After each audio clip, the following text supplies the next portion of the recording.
Hello everyone, today we'll be looking at conditional probability. Firstly, make sure you have those definitions copied down into your books.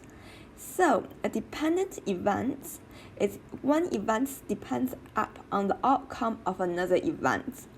So let's say one example would be, let's say my first event, I have 3 blue balls and 2 red balls in a bag, and the probability of getting a blue would be 3/5, and the probability of picking a red ball would be 2/5. So this is our event number 2. Now I'm saying that I'm going to pick a ball from the bag randomly. Therefore, that in my next event, so the second event,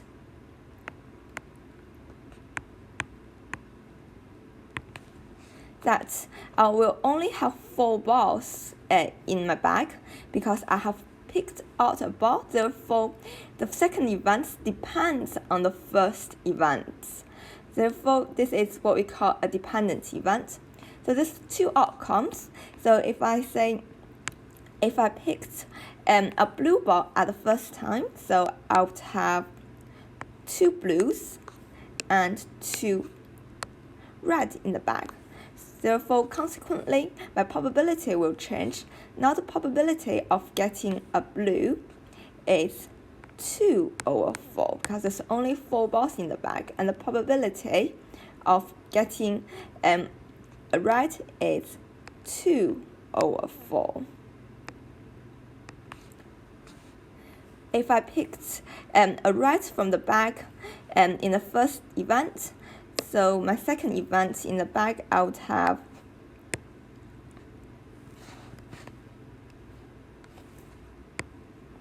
3 blue balls and 2 red and 1 red ball left.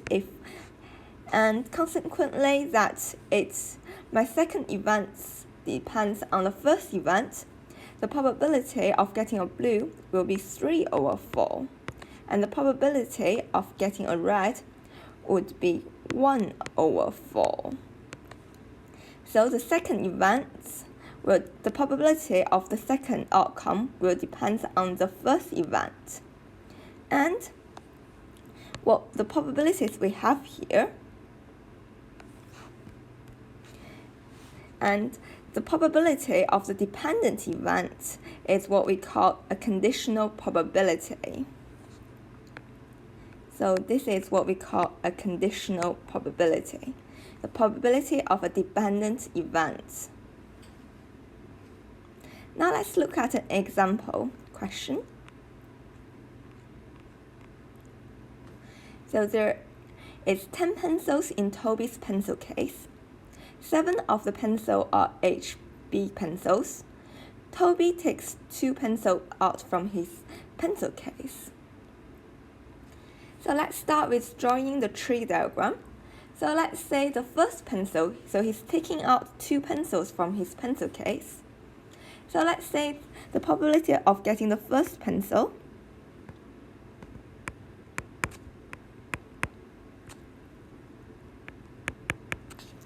So remember, we draw a tree. So in his pencil case, it either could be a HB pencil or not a HP pencil. And we're told that there is 10 pencils in Toby's pencil case, and that 7 is HB. So the probability of getting an HB pencil in the first event is 7/10. Remember that probability adds to 1, therefore the probability of not getting an HB pencil must be 3/10. So he has 7 in 10 chance of getting an HB pencil, the first pencil he picks. Now let's look at the second pencil he picks. So the second pencil.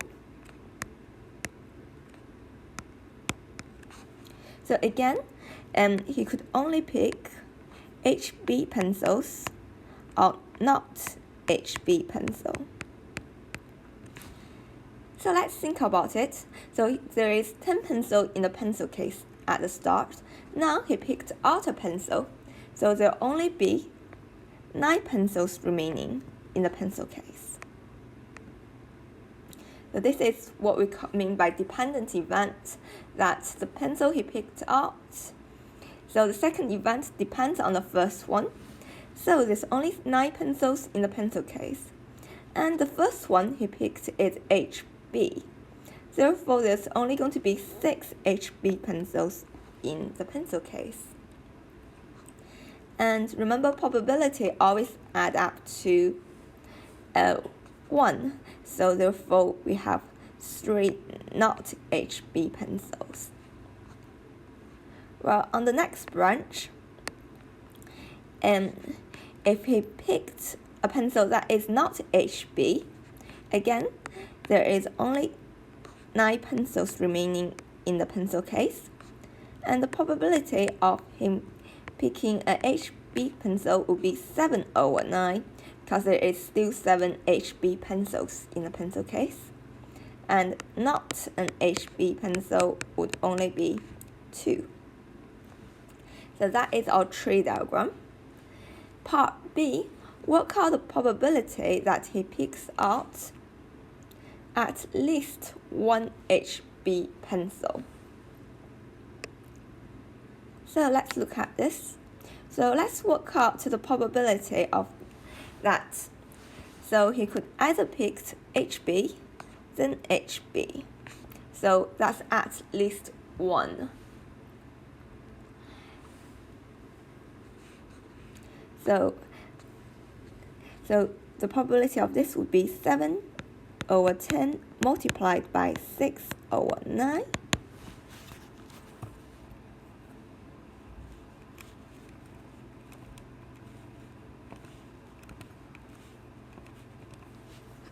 This is 7 over 15. Or we could go, or he could pick the first pencil being HB, and the second pencil not HB. So it's still that he picked at least 1, so he still picked out 1 HB pencil. So the probability of this event is 7 over 10 multiplied by 3 over 9.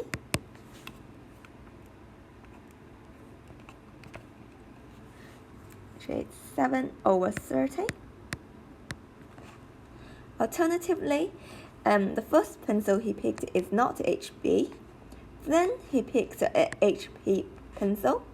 So there is still 1 HB pencil being picked at least. So we have 3 over 10 multiplied by 7 over 9.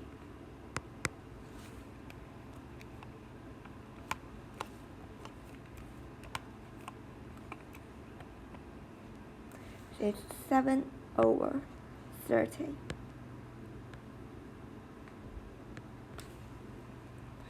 And the last event, not HB and not HB.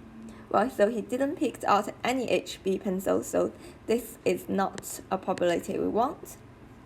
So we want to work out the probability that he picks at least 1 pencil. So we need to add them up. So we have 7 over 15 plus 7 over 30 plus 7 over 30.